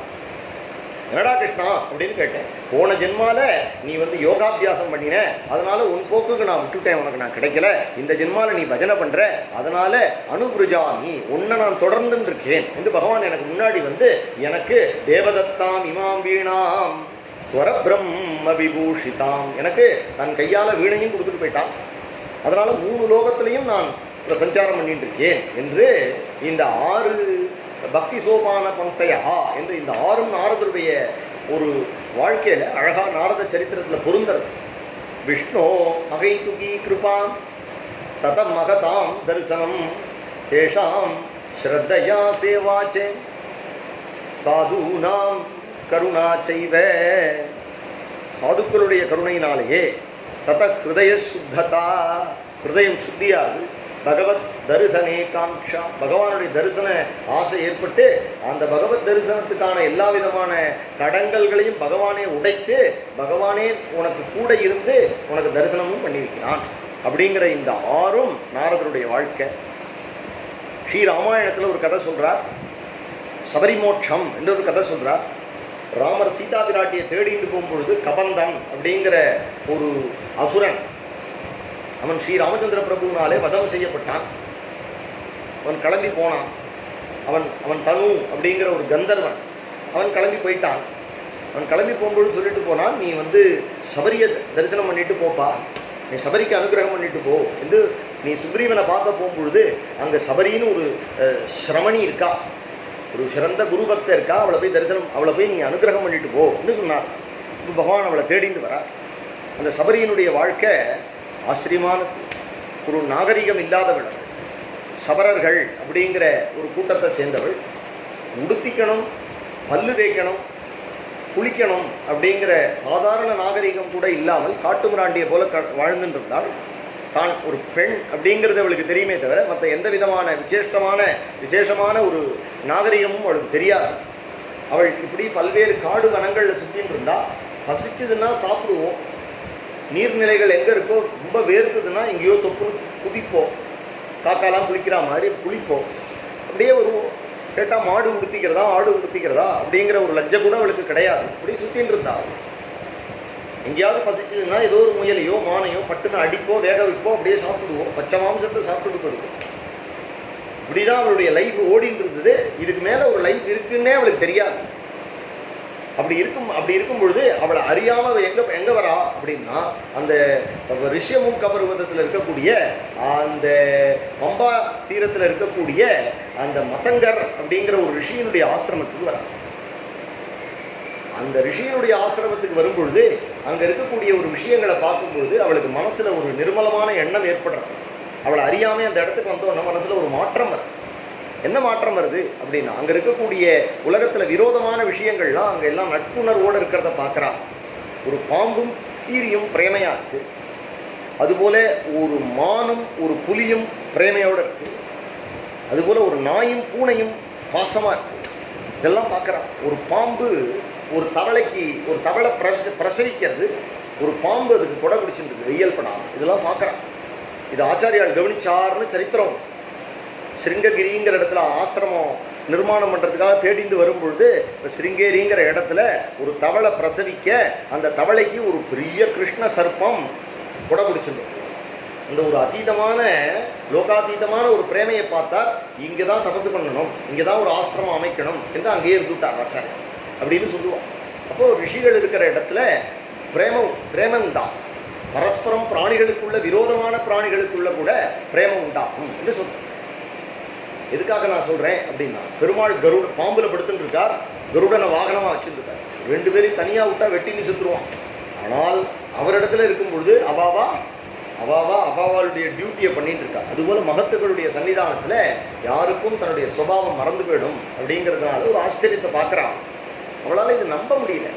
உடனே அவளுக்கு தோன்றது, இப்படி ஒரு ஆச்சரியம் இருக்குமாகில் அதுக்கு ஏதோ ஒரு காரணம் இருக்கணும். இந்த ஸ்தலம் அபூர்வமான ஸ்தலம் என்று அங்கேயே தங்கினாள். அங்கே தங்க அவளுக்கு தோணித்து அவளுடைய ஹிருதயங்களில் மாற்றம் ஏற்பட்டது. அவளுடைய மனசில் மென்மைத்தன்மை உண்டாச்சு. ரொம்ப மிருதுவாயிட்டாள். எதையாவது ஒரு மிருகத்தை அடிக்க போனால் அவளுக்கு உடனே தோன்றது, ஐயோ இதை அடிக்கக்கூடாது அப்படின்னு அவளுக்கு ஜீவகாருண்யம் உண்டாகும். அவளுக்கு லஜ்ஜை முதலிய குணங்கள்லாம் ஏற்படும். உடனே ஏதோ இலத்தழை எடுத்து தன்னுடைய மானத்தை மறைச்சிக்கிறா. ஸ்நானங்கள்லாம் பண்ணுறா, பானங்கள்லாம் பண்ணுறா, தன்னை சுத்தியாக வச்சுக்கணும்னு நினைக்கிறா. அதனால் அவளுக்கு என்ன ஆச்சுன்னா, அவளுக்கு ஒரே சமயத்தில் ஹிருதய சுத்தியும் சரீர சுத்தியும் வந்துருக்கு. இப்படி அவள் சஞ்சாரம் பண்ணிகிட்டே இருக்கும் பொழுது மனசு மாறுறது. அந்த சன்னிவேசம் ஏதோ ஒரு விசேஷமாக இருக்குது அப்படின்னு நினைக்கும் பொழுது, ஒரு நாள் அவளை அறியாமல் இங்கே இருக்கும் பொழுது மதங்கர் தன்னுடைய சிஷ்யர்களோடு வரும்பொழுது தரிசனம் பண்ணுறா. அவளுக்கு உடனே தோணிடுறது, இந்த மகாத்மா சூரியனை போல ஜொலிக்கிறாரே, இவருடைய ஒரு பிரசன்ஸ்னால தான் இந்த ஆசிரமம் இப்படி சோபிக்கிறது அப்படின்னு தெரிஞ்சு போச்சு. அவள் தரிசனம் பண்ணினாலே ஒழிய அவளுடைய ஹிருதயமானது மதங்கருடைய ஹிருதயத்தில் சமர்ப்பணமாயிடுச்சு. உடனே அவளுக்கு என்ன தோணித்து அப்படின்னு சொன்னால், அவள் உடனே மதங்கருடைய ஆசிரம சமீபத்தில் போய் அங்கே என்ன நடக்கிறது அப்படிங்கிற விஷயங்களை அவள் நோட் பண்ண அங்கே புருஷாலே எல்லா கைங்கரியங்களையும் பண்ணுறதை பார்த்தா உடனே அவளுக்கு தோணித்து, நம்ம ஏன் கோலம் போடக்கூடாது, நம்ம ஏன் இந்த சட்டி பானையெல்லாம் சுத்தி பண்ணி வைக்கக்கூடாது, நம்ம ஏன் இந்த இடத்த பெருக்கக்கூடாது, நம்ம ஏன் புஷ்பங்கள்லாம் விட்டு வைக்கக்கூடாது, நம்ம ஏன் சந்தனம் அரைக்கக்கூடாது, இதெல்லாம் நம்ம ராத்திரி 2 மணி 3 மணிக்குள்ள பிரம்ம முகூர்த்தத்தில் பண்ணி முடிச்சிட்டோம்னா எல்லாரும் கண்ணை நித்திரையில் இருப்பா. எழுந்து பார்த்தா அவளுக்கு எல்லாம் சுத்தமாக கிடைக்கவே நினச்சா ராத்திரி 2 மணிக்கு போய் பம்பால ஸ்நானம் பண்ணினா விடுகிடுன்னு தன்னுடைய கைங்கரியங்களை பண்ணி வச்சுட்டு சத்தம் போடாமல் ஓடி போயிட்டா. அவளுக்கு அப்பேற்பட்ட ஒரு தியாக புத்தி வந்துருக்கு. யார் பண்ணுறாங்கிறது வெளியில தெரியாம பண்ணுறான். குருஜி அழகாக இந்த இடத்துக்கு சொல்லுவார், நம்மளாம் ஒரு சாதாரண ஒரு பல்பு ஒரு இடத்துல போட்டால் கூட அதில் உபயம் அப்படின்னு போட்டு வெளிச்சம் வராமல் பண்ணிடுறோம் இல்லையா? அதுபோல் நம்ம செய்கிற நல்ல விஷயங்கள்லாம் வெளியில் தெரியணும்னு நினைக்கிறோம். குருநாதர்கிட்ட கொண்டு கொடுக்குறோம், நான் இது பண்ணியிருக்கேன் அது பண்ணியிருக்கேன், இதில் கையெழுத்து போட்டு கொடுக்கணும்னு சொல்லிட்டு, நான் எவ்வளவு அயோக்கியத்தனம் பண்ணினேன் அப்படிங்கிறத நான் போய் அவர்கிட்ட சொல்கிறேனோ. அதனால் நம்ம யோஜனை பண்ணி பார்க்கணும். நான் இதை பெரட்டிவிட்டேன், நான் இவ்வளோ பண்ணிவிட்டேன், இவ்வளோ உபன்யாசம் பண்ணிட்டேன்னு சொல்லும் பொழுது நான் யாரையாவது திட்டியிருக்கேனா? எனக்கு காமக்ரோதாதிகள் இருக்கா? நான் என்ன நல்ல காரியம் பண்ணினேன்? நான் பண்ணின தப்பு காரியங்கள் என்ன அப்படிங்கிறத யோஜனை பண்ணி பார்க்கும் பொழுது, அப்போது நம்ம எப்படி ஒருத்தன் பண்ணின தவற வெளியில் சொல்கிறது இல்லையோ, அதை மூடி மறைக்க முயற்சி பண்ணுறானோ, அதுபோல் நல்ல விஷயங்களையும் நம்ம உலகத்துக்கு தெரியாமல் பண்ணிடும். அப்போ என்ன பண்ணணும்னா, பகவான் நம்ம மேலே கிருபை பண்ணி நமக்கு நல்ல புத்தியை கொடுப்பான். அப்படிங்கிறதுனால அந்த ஒரு சுவாபாவிகமான தன்னை வெளியில் காட்டிக்கக்கூடாது அப்படிங்கிற ஒரு பணிவு சபரிக்கு இயற்கையாக ஏற்பட்டு, ஒரு காட்டில் வாழக்கூடிய பெண்ணுக்கு இவ்வளவு ஆத்ம குணங்கள் ஏற்பட்டது. இதெல்லாம் அவள் தெரிஞ்சு செய்யலை, இந்த சந்நிதி விசேஷத்தினால செய்கிறாள். அவள் செய்ய செய்ய செய்ய அந்த சந்தர்ப்பத்தில் அவள் இந்த கைங்கரியங்கள் பண்ணும் பொழுது ஒரு மண்டலம் கைங்கரியம் பண்ணினா சிஷ்யர்கள்லாம் கவனிக்கிறார். என்ன கவனிக்கிறார்கள்? யாரோ கைங்கரியம் பண்ணுறான், ஆனால் யாருன்னு கண்டுபிடிக்க முடியல. அப்படின்னொடனே சிஷ்யர்கள் கவனிக்கும் பொழுது மதங்கர் கவனிக்க மாட்டாரா? நம்ம நினச்சின்னு இருக்கோம், நம்ம பாராயணம் பண்ணுறதையோ, நம்ம ஜபம் பண்ணுறதையோ, நம்ம உபன்யாசம் பண்ணுறதோ நம்ம குருநாத்தாளுக்கு தெரியாதுன்னு. ஆனால் என்னை போல ஒரு மடையன் கிடையாது, அவள் சங்கல்பிக்கிறதுனால தான் அடியன் பேசுகிறேன் அப்படிங்கிறத எவன் தெரிஞ்சுட்டானோ அப்போ நான் பண்ணுறேங்கிறதே ஒன்றும் கிடையாது. அதனாலே சபரி அப்படி அழகாக கைங்கரியங்களை பண்ணுறாள். என்னதான் பண்ணினாலும் பொம்மநாட்டி காரியம் தான். எங்கள் அம்மாலாம் சொல்லுவாள், தடி ஆம்பளை காரியம் அப்படின்பா. அவள் ஆம்பளைகளை அந்த கிச்சனுக்குள்ளே என்னைக்காவது உள்ளே விட்டுட்டா போதும், அப்படியே கிச்சனையே பிரட்டி விடுவான். விஷயம் என்ன மாதிரி ஆட்களை நான் சொல்கிறேன். ஆனால் சமையலில் உண்மையிலேயே மகா கெட்டிக்காரெல்லாம் நல சக்கரவர்த்திங்கிறவர் தான். இன்றைக்கி கூட பொம்மநாட்டிகளை யாரும் இதுக்கு சொல்ல மாட்டேங்கிறா, சமையலுக்கு சொல்ல மாட்டேங்கிறா, நலப்பாகம் அப்படின்னு தான் சொல்கிறா. நலனுக்கு அப்படிப்பட்ட ஒரு பெருமை வந்துருச்சு, நல சக்கரவர்த்தி. இருந்தாலும் சொல்லுவா தடியாம்பளை காரியம் அப்படின்பா. அதை வெட்டி மல்லாத்தையும் வச்சுட்டு போயிடுவா, திறந்ததெல்லாம் அப்படியே கிடக்கும், இப்படி இதெல்லாம் இங்கே போட்டு கிடக்கும். என்ன இருந்தாலும் புருஷா பண்ணுறது அப்படின்னு இருக்கிற இடத்துல ஒரு பொம்மநாட்டி கைங்கரியம் பண்ணினோன்னு எல்லாம் பாந்தமாக இருக்குது. அவர் கவனிக்கிறார். அழகாக பூலாம் அழகாக தொடுத்துருக்கு, பாத்திரங்கள்லாம் அழகாக சுத்தி பண்ணி அடுக்கி வச்சிருக்கு, கோலங்கள்லாம் போட்டிருக்கு, தோரணங்கள்லாம் கட்டியிருக்கு. கவனிக்கிறார், கூப்பிட்டு சிஷ்யர்களை கூப்பிட்டு கேட்குறார், இதெல்லாம் யார் பண்ண? தெரியல. என்னப்பா தெரியலேன்னு சொல்றீங்க? இல்லை, நாங்கள் வரத்துக்கு முன்னாடியே இதெல்லாம் நடந்து விடுறோம் அப்படின்னு சொன்னோம். உடனே சொன்னார், நீங்கள் அது யார் பண்ணுறான்னு கவனிக்கணும். அவளுக்கு ஏதாவது மனசில் பிரார்த்தனை இருக்குமாகில் அதை அனுகிரகம் பண்ணிவிடுவோம், அவள் போயிடுவா. அதுக்கப்புறம் ஏன்னா ஒருத்தரிடத்துல காரணம் இல்லாமல் ஒரு சேவையை நம்ம வாங்கிக்கப்படாது. அப்புறமா நம்ம அவளுக்கு கடன் பட்டா மாதிரி ஆகிடும். மகான்கள் ஒரு நாளும் நமக்கு கடன் பட மாட்டா. நமக்கு நம்ம 1 ரூபா இல்லை 1 நாமா அவருக்கு சமர்ப்பணம் பண்ணினா அவள் கோட்டி நாமாக்கான பலனை நமக்கு கொடுத்துடுவா. மகான்கள் எப்பொழுதுமே பரம காருணிகர்கள். அதனால அவர் மதங்கர் ஆக்ஞை பண்ணினார். உடனே சிஷ்யர்கள்லாம் ஒளிஞ்சிருந்து சபரியை பிடிச்சிட்டார். சபரியை பிடிச்சி கொண்டு போய் மதங்கருக்கு முன்னாடி கொண்டு போகணும். அப்படிங்கும்போது சபரி சொல்கிறா, நான் தெரியாமல் பண்ணிட்டேன் சாமி, என்னை விட்டுடுங்கோ, என்னை விட்டுடுங்கோ, நான் தெரியாமல் பண்ணிட்டேன் சுவாமி அப்படின்னோடனே அவள்லாம் சொல்கிறா, இல்லைம்மா நீ பண்ணினது குருநாதர் ரொம்ப ரசிக்கிறார், ரொம்ப அழகா இருக்கு, ரொம்ப உன்னை பார்க்கணும்னு விருப்பப்படுறா. ஐயோ, நான் போய் அவர் முன்னாடி வரலாமா? இந்த ஈனப்பிறவி இது ஒரு முண்டம் தண்டம் ஒன்றுத்துக்கு லாயக்கு இல்லை. இதை போய் நீ அவருக்கு முன்னாடி கொண்டு நிறுத்துறேன். அவர் தூரக்க 100 அடிக்கு முன்னாடி வரும்பொழுதே நான் மரத்துக்கு பின்னாடி ஒளிஞ்சுப்பேன், இல்லைன்னா மரத்து மேலே ஏறின்றுவேன் குரங்கு மாதிரி. அவருடைய ஒரு தேஜஸ் எங்க, நான் எங்க? அவர் முன்னாடி போய் என்னை கொண்டு நிறுத்துறேங்கிறாளே, எனக்கு தரிசனம்லாம் வேண்டாம், அவ்வளவுலாம் எனக்கு ஆகாது அப்படிங்கிறா. இல்லைம்மா, குருநாதர் உன்னை அழைச்சின்னு வர சொன்னார், உனக்கு கிருபை பண்ணணும்னு அவர் சங்கல்பிச்சிருக்கார், வாம்மா உனக்கு நல்லது தான் என்று அவர்கள் வலுக்கட்டாயமா சபரியை கொண்டு போய் மதங்கர் முன்னாடி நிறுத்த, மதங்கர் போய் பின்னாடி போய் ஒளிஞ்சுக்கிறான். ஒரு கதவுக்கு பின்னாடி ஒளிஞ்சுண்டு குரல் மட்டும் கொடுக்குறான். உடனே மதங்கர் கேட்குறார், என்னம்மா உனக்கு பேர் ஏதாவது உண்டா அப்படிங்கிறார். எனக்கு பேர் எதுவும் கிடையாது. நீ எந்த வகையை சேர்ந்தவள் அப்படின்னு ஒன்று அவர் சொல்கிறா, இந்த காட்டில் வாழறவா, வேடர்கள், கிராத்தர்கள், ஊனர்கள், ஆந்திரர்கள், புலிந்தர்கள், புல்கசர்கள் அப்படிங்கிற வகையில் சபரர்கள் அப்படின்னு ஒன்று. சரிம்மா, உன்னுடைய நாமம் சபரி என்று நான் வைக்கிறேன் அப்படின்னு இது குருநாதர் வச்ச பேர். குருநாதர் கேட்குறார், அம்மா நீ இந்த கைங்கரியங்கள்லாம் நீ தான் பண்ணினியா? சாமி, ஏதோ தெரியாமல் பண்ணிட்டேன் சாமி, என்னை மன்னிச்சுடுங்கோ, தப்பு இருந்தால் மன்னிச்சுடுங்க. இல்லைம்மா, ரொம்ப அழகாக இருக்கு, ரொம்ப அழகாக இருக்கு, ரொம்ப அனுசரணையாக இருக்கு, மனசுக்கு ரொம்ப திருப்தியாக இருக்குது நீ பண்ணினது. நீ ஏன் பண்ணினேன்னு தெரிஞ்சா உனக்கு நான் அனுகிரகம் பண்ணுவேன், உனக்கு என்ன வேணும் அப்படின்னு கேட்குறேன். உடனே அவள் கைகளை குவிச்சுன்னு சொல்கிறா, என்ன வேணும்னு தெரியல சுவாமி, நான் ஒரு மாடை விட ஆடை விட மோசமாக இருந்தேன், எனக்கு உடுக்க கூட தெரியாது, எனக்கு வாய் கொப்பளிக்க கூட தெரியாது. ஒரு நாள் அந்த கடவுளுடைய கிருபையினால சாமி உங்களை பார்த்தேன், உங்களை தூரக்கேந்து பார்த்தேன். அப்போ என்னுடைய மனசில் எனக்கு கொஞ்சம் மாற்றங்கள்லாம் வந்தது.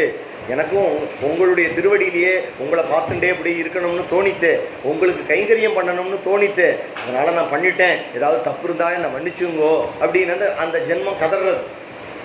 உடனே அவர் கண்களை மூடி ஆலோசனை பண்ணினார். உத்தமமான ஜீவன், எந்த எதிர்பார்ப்பு இல்லாமல் பண்ணுறா, புரிஞ்சுட்டார். மகான்களுக்கு புரியாதா? புரிஞ்சுட்டார். உடனே கேட்டார், உனக்கு என்னம்மா வேணும்?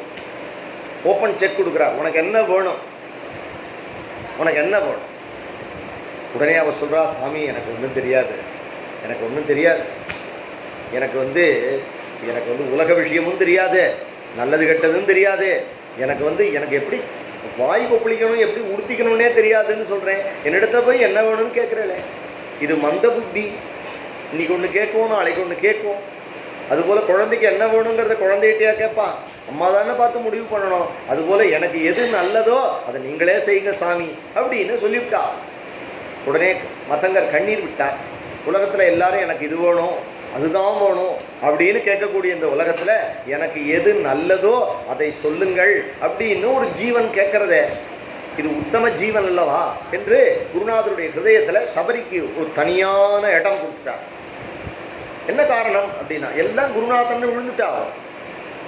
அவளுக்கு தெரியல, இப்படிதான் இருக்கணும்னு தெரியல, யதார்த்தமா இருக்கா. அவள் யதார்த்தமா சபரி எப்படி இருந்தான்னா, அதுதான் சொல்றேன், விஷ்ணுவனுடைய அவ்வியாஜமான கிருபையினால சபரி அப்படி இருந்தாள் இல்லையா. சபரி எங்கேயோ காட்டுல அலைஞ்சின்னு இருந்தவோ மதங்கருடைய ஆசிரம சன்னிவேசங்கள்ல வரத்துக்கு காரணம் விஷ்ணுவனுடைய காரணமில்லாத கிருபை. விஷ்ணுவனுடைய காரணமில்லாத கிருபையினால் மதங்கருடைய சன்னிவேசத்துல அதனால் அவளுக்கு மலமாற்றங்கள் ஏற்பட்டது விஷ்ணுவனுடைய கிருபை, அந்தர்யாமியினுடைய கிருபை. அந்த கிருபையினால மதங்கருடைய தரிசனம் கிடைச்சது. ததகா மகனீய தரிசனம், மகான்களுடைய தரிசனம். மகான்களுடைய தரிசனம் கிடைச்சோடனே அவளுக்கு அவரை பார்த்தோன்னே தெய்வம்னு ஒன்று இருக்கு. இங்கே வந்து எலியும் பூனையும் நட்போடு இருக்குன்னா அதுக்கு இவர் காரணம். மழை பெய்யறதே இவர் காரணம். இந்த பம்பாசரத்தில் ஜலம் குளுமையாக இருக்க அதுக்கு இவர் காரணம். அப்போது இது எல்லாத்தையும் நடத்துகிற தெய்வம்னு ஒன்று இருக்கு. அது இவருக்கு தெரியும். அந்த தெய்வம் தான் இவருடைய ரூபத்தில் வந்திருக்கு. அதனால நம்ம தெய்வத்தை பற்றி கவலைப்பட வேண்டாம், இவரை பிடிச்சு விடலாம் அப்படின்னு அந்த சபரியினுடைய ஹிருதயத்தில் தோணிப்படுத்து. அதுதான் சொல்றார், அந்த மகான்களுடைய கருணையினால தேஷாம் ஸ்ரத்தையா சேவா, அவர்களுக்கு ஸ்ரத்தையா கைங்கரியம் பண்ணணும், ஏனக்கேன பிரகாரேன அவர்களுக்கு உழைக்கணும்னு தோணித்தார். இப்போ மதங்கருடைய கருணை. முன்னாடி திருட்டுத்தனமாக கைங்கரியம் பண்ணிட்டு இருந்தா, இப்போ மதங்கர் சொன்னார், அம்மா நீ என்னென்ன கைங்கரியங்கள் பண்ணுறையோ அதை என்னுடைய சிஷ்யஸ்தானத்தில் இருந்து நீ பண்ணு. நீ தான் இனிமே இங்கே பரிச்சாரிணி, இங்கே என்னென்ன கைங்கரியங்கள் உண்டோ எல்லாம் பண்ணு. ஆசிரமத்தில் ஏதோ உனக்கு ஒரு சாப்பாடு போடுவா, அந்த வெளியில் ஒரு குடிசை தங்கிக்கோ, அப்பப்போ வந்துட்டு நமஸ்காரம் பண்ணிட்டு போ அப்படின்ட்டு மதங்கர் போயிட்டார். அன்றைக்கி தான் பார்த்தா ஆகும். அதுக்கப்புறம் அவளுக்கு எவ்வளவோ வயசாகிடுது, நாட்கள் ஓடி போயிடுத்து. அவள் மதங்கரை பார்க்கணும்னு முண்டி அடிச்சுட்டு வரதும் கிடையாது. மதங்கரும் அவரை ஒரு நாள் கூப்பிட்டு மாதத்துக்கு வருஷத்துக்கு ஒரு தடவை தீபாவளி அன்னைக்கு அவளுக்கு புடவை கொடுத்தாருன்னு கிடையாது. ஏன்னா லௌகீக கர்மாவோ வைதிக கர்மாவோ அதிலெல்லாம் அவளுக்கு ஒன்றும் இன்ட்ரெஸ்ட் கிடையாது. அவளுக்கு என்னென்னா குருநாதர் கிடச்சிட்டா கைங்கரியம் கிடச்சிட்டு. நமக்கு பாகவதம் சொல்கிறது கைங்கரியம். குருநாதர் நீ கதை சொல்லு, உபன்யாசம் செய்ய, பிரவச்சனம் செய்யவும் அப்படின்னு எழுதி கொடுத்துட்டார். இனிமேல் நம்ம போய் நின்றுட்டு இருக்கிறதுல அர்த்தம் இல்லை. நீ இதை பண்ணிகிட்டே இருந்தேன்னா அவர் சந்தோஷப்படுவார். நீ கதை கேளுன்னு சொல்லிட்டார், நீ பாகவதம் படின்னு சொல்லிட்டார், பாகவதம் படிச்சுட்டே தான் சந்தோஷப்படுவார். நாமா சொல்லுன்னு சொல்லிட்டா, அது சொல்லிகிட்டே இருந்தேன்னா குருஜி தானே ஹாப்பியாக உனக்கு தரிசனம் கொடுப்பார். நம்ம போய் நிற்கிறதுனால அவள் பாத்திர போகிறது இல்லை, போகாமல் இருக்கிறதுனால உன்னை தேடி அவள் வராமல் இருக்க போகிறது இல்லை. ஏன்னா அவளை நீ தரிசனம் பண்ணினதே அவளுடைய கிருபை தான். பக்த கோலாகளுடைய கிருப்பையினால தான் ஸ்ரீ அண்ணாவுடைய தரிசனம் கிடைக்கிறது. பிரேமிக வரத டாக்கூர்ஜியினுடைய கிருப்பையினால தான் குருஜி தரிசனமே கிடைச்சிது. இல்லைன்னா கிடைக்காது, மகான்களுடைய தரிசனம் கிடைக்காது. அதுக்கு பின்னாடி அந்தர்யாமியா, அதுக்கு பின்னாடி கூட புருஷனாக இருக்கக்கூடியவன் பகவான். அதனால அவளுக்கு என்ன ஏற்பட்டுதுன்னா, முன்னாடி அந்த கைங்கரியம் உரிமை இல்லாமல் கைங்கரியம் பண்ணினா, இப்போ குருநாதர் உரிமை கொடுத்தார். நீ பண்ணு, யாராவது கேட்டால் குருநாதர் பண்ண சொல்லிட்டா அப்படின்னு சொல்லிட்டார். அப்போ அவளுடைய ஒரு ஹிருதய சுத்தி பாருங்கோ. ஒரு சின்ன காரியம் பண்ணினா கூட அதை குருநாதர் பார்க்குறாரா அப்படின்னு நினைக்கக்கூடிய இந்த உலகத்தில், அதை அவர் எல்லா இடத்துலையும் சொல்கிறாரா, அவர் என்ன சொன்னார் அப்படின்னு கேட்குற உலகத்தில் அவன் சபரி எப்படி இருக்கான்னா, தன்னுடைய டியூட்டியை பண்ணினா ஒரு நாள் கூட அவளுக்கு சந்தேகமே இல்லை ஹிருதயத்தில். என்னன்னா ஒரு நாள் கூப்பிட்டு சொல்லிட்டாரா, நீ ஒர்க்கு சூப்பர் அப்படின்னு சொல்லிட்டாருன்னா அதை கெட்டியமாக பிடிச்சிட்டா. அதை பிடிச்சிட்டா அவன் என்ன காரணம்னா, அந்த வேலை செய்யறதுனாலே அவளுக்கு திருப்தி, ஸ்ரத்தையா பிரவச்சனம் பண்ணுறதுனாலே அடியனுக்கு திருப்தி, சின்சியராக கதை கேட்கறதுனாலேயே கேட்குறவாளுக்கு திருப்தி. வேறு இதுக்கு மேலே அதில் எதிர்பார்க்கறதுக்கு ஒன்றும் இல்லை, லைஃப்பில் ஒன்றும் கிடையாது. இதை புரிஞ்சின்றவனுக்கு இதை தவிர அந்நியத்தா ஒரு திருப்திங்கிறது ஒன்றும் கிடையாது இல்லையா. அதுதான் சபரியினுடைய லைஃப். ஆச்சரியமாக ஓடி போயிடுது. 60-70 காலங்கள் வரும்பொழுது 16 வயசு பொண்ணா வந்தாள். 60 வருஷங்கள் ஓடி போயிடுது. மதங்கருடைய அந்த ஆசிரமத்தில் மதங்கருக்கு நிறையா வயசாகி மதங்கர் இப்போ பிரம்மலோகம் போகிறாரு. எல்லா சிஷ்யர்களுக்கும் அவளுக்கு என்ன வேணுமோ அதை கொடுக்குறார். தன்னுடைய தபஸெல்லாம் அங்கேயே கொடுத்துட்டார் எல்லாருக்கும். இப்போ அவருக்கு பாபமும் கிடையாது, புண்ணியமும் கிடையாது. இப்போ அவர் எங்கே போகிறார்? பகவத் சரணத்துக்கு போகிறார். அந்த பகவத் சரணம்ங்கிறது கைலாசமா, வைகுண்டமா, அது ஹரிபதமா, இல்லை பிரம்மபதமா, அதெல்லாம் நமக்கு தேவையில்லை. அவர் எங்கே போகிறார் அப்படின்னா, மகான்கள்லாம் எங்கே இருப்பாளோ அங்கே போகிறார். மகத்துக்களுடைய லோகத்துக்கு போகிறார். மகான்கள் இருக்கிற லோகத்துக்கு போகிறார். எந்த லோகம்னா குரு லோகத்துக்கு போகிறார். அப்போது இந்த செய்தி இவளுக்கு தாங்க முடியல, சபரிக்கு தாங்க முடியல. என்ன காரணம்னா, ஊரக்கேந்து தரிசனம் பண்ணுவாளே, இனிமே நான் எதை வச்சுட்டு நான் உயிர் வாழ்வேன் அப்படின்னு சொல்கிறார். அப்போ அவளை கடைசியில் எல்லாருக்கும் கொடுக்க வேண்டியதை கொடுத்துட்டா. சபரியை கூப்பிட்டு கேட்குறார், அம்மா உனக்கு என்ன வேணும்? எத்தனையோ வயசில் 16 வயசில் வந்தப்போ என்ன சொன்னா, எனக்கு எது நல்லதோ அதுதான் கொடுன்னா. இத்தனை வருஷம் கைங்கரியம் பண்ணியிருக்கா, நல்ல வயோவிருத்தை ஆயிட்டா. 70 வயசு ஆயிடுத்து அவளுக்கு, 70-75 வயசு ஆயிடுத்து. இப்போவாவது எனக்கு இது வேணும்னு சூஸ் பண்ணலாம் இல்லையா? நிர்மலமான ஜீவன், சுத்தமான ஜீவன். இப்பயும் கண்ணில் ஜலம் விட்டுன்னு சொல்கிறா, நீங்கள் போகிறேல, நான் உங்கள் கூட வந்துவிடுறேன். அவர் சொல்கிறாரு, இல்லைம்மா நீ வரத்துக்கு இன்னும் கொஞ்சம் காலம். அதுக்கு என்ன காரணம்னு சொல்கிறேன் அவனுக்கு. என்ன காரணம்னா, இவளுக்கு பகவானுடைய தரிசனத்தை, அந்த மகாத்மாவுடைய கிருப்பையை பாருங்களேன். அவர் நினச்சிருந்தா 12 வருஷ காலம் இருந்து ராமரை தரிசனம் பண்ணியிருக்கலாம் மத்தங்கர். அவர் கிளம்புறார். ஆனால் தன்னுடைய சிஷ்ய சபரிக்கு ராம தரிசனத்தை ஏற்படுத்தி கொடுக்குறார். அப்போ அந்த குருநாதனுடைய கிருப்பை எவ்வளவு அவ்வியாஜமாக இருக்குது, எவ்வளவு குரு கிருப்பைங்கிறது எப்படி இருக்குது, என்ன மெரிட் அது. அதனால் அவளுக்கு சொல்கிறார், இல்லைம்மா உனக்கு என்ன வேணும் கேளு. சொல்கிறா, சாமி எனக்கு தெரியாது, எனக்கு நல்லது கெட்டது தெரியாது. இங்கே வந்தப்போ நீங்கள் இந்த பாத்திரம் தேய், இங்கே கோலம் போடு, தோரணம் கட்டு அப்படின்னு சொன்னேள். நான் அதை பண்ணிட்டு இருக்கேன். இப்போயும் எனக்கு தெரியாது. இப்போ நீங்கள் விட்டுட்டு போகிறேளே, நான் இனிமேல் நீங்கள் இல்லாமல் நான் எப்படி அப்படின்னு கதறேன். உனக்கு என்னம்மா வேணும்? எல்லாருக்கும் கொடுத்துட்டேம்மா அப்படிங்கும்போது சொல்கிறா, நான் இப்போவும் சொல்கிறேன், அப்பவும் சொன்னேன், எப்பவும் சொல்கிறேன் சாமி, எனக்கு எது நல்லதோ அதை பார்த்து நீங்களே பண்ணுங்கள். ஏன்னா நான் ஏதாவது கேட்டால் அல்பத்தை கேட்பேன், நீங்கள் கேட்டால் மகத்தை கொடுப்பேன். அதனால் நீங்களே பார்த்து எனக்கு அனுகிரகம் பண்ணுங்கள் அப்படின்னு சொன்னோன்னே அவர் தனக்குன்னு ஒரு சொத்து இத்தனை நாளாக வச்சுருக்கார். கோடிக்கணக்கான ராமநாமத்தை ஜெபிச்சு வச்சுருக்கார். அவளை உட்கார வச்சு ராம ராம ராம் காதில் சொன்னார். அவள் இவரிடத்துல கேட்குறா, சாமி இப்போ சொன்னேளே இதனுடைய அர்த்தம் என்ன அப்படின்னு கேட்குறான். அதுக்கு தான் மத்தங்கர் சொன்னார், அம்மா அதனுடைய அர்த்தம், அதனுடைய பொருள் உன்னை சபரி வீடு எங்கே அப்படின்னு தேடிண்டு வரும் சொல்லிட்டு போயிட்டார். தேடின்னு சொல்லிட்டு போயிட்டார். அன்னிலேருந்து பகவத் தரிசனே காங்ஷா. பகவான் வருவான், ராமச்சந்திர பிரபு வருவான், ராமச்சந்திர பிரபு வருவார், ராமச்சந்திர பிரபு வருவார் அப்படிங்கும் பொழுதே அதை சொல்கிறார் ஸ்ரீ அண்ணா. குந்தேந்து வரசுந்தரௌ அதிபலௌ விஜானாதாமாவுபௌ शोभाढ्यौ वरदन्विनौ श्रुतिनुतौ गोविप्र अबृन्दप्रियौ मायामानुषरूपिणौ रघुवरौ सद्धर्मवर्मौ हितौ सीतान्वेषणतत्परौ पतिगतौ भक्तिप्रदौ तौ हिनः. அழகான ஸ்லோகம். ராமர் வர அழக சொல்கிற ஸ்லோகம். குந்தேந்து வரசுந்தரோ, அழகான தாமரை புஷ்பம் போன்ற அழகுடையவர்கள், அந்த அழகான சந்திரனை போல காந்தியுடையவர்கள் 2 பேராம். வரசுந்தரோ 2 பேர். அதிபலௌ மகாபலசாலிகள். விஜான தாமாவுபௌ ஞானஸ்வரூபமானவர்கள், ஞானத்தினுடைய வடிவம். சோபாட்யௌ சர்வ சோபனங்களும் பொருந்தியவர்கள். வரதன்வினௌ அந்த கோதண்டத்தை தரிக்கக்கூடியவர்கள். ஸ்ருதி நுதௌ வேதங்களால் கண்டுபிடிக்கப்படக்கூடியவர்கள். கோவிப்ர பிருந்த பிரியோ பேர்பட்ட பிராமணர்களாலேயும் பசுக்கள்னாலேயும் யாக யஜ்யங்கள்னால இவர்கள் வணங்கக்கூடியவர்கள்.